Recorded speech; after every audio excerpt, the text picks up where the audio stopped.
खुदाया तो गवाही। तो हेलो गाइस, बहुत दिन पर इटा मोर ब्लॉग स्टार्ट होई तो जानी पारि तो स्टोरी देखी तो इटा केन के आसी जो काना आमे तो का राती आमे ट्रेन लेट हो गला बोला तो ब्लॉग किछि बनै ना पारली तो राती आमे रूम रो रही गरी सकाल इटा फ्रेश पारा से जाउ छु बुली चलो आके देखो जे व्यू केनता नजारा दिसु जे देखि पारतो तो देखो अंदा किछि अछि हमर रूम ऊपर दिसु जे बहुत दिन पर मोर ब्लॉग टेरा आसी जे तो गाइस सपोर्ट टे करो तो देखि पारतो केनता नजारा दिसु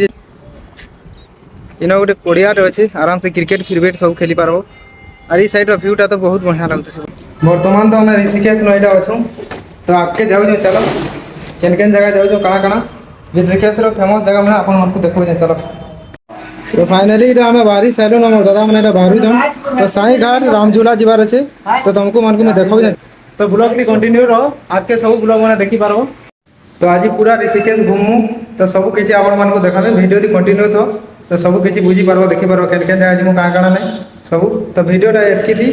बंद तापर आगे आसुचे वीडियो मैंने लाइक शेयर कमेंट करवा ना भूल।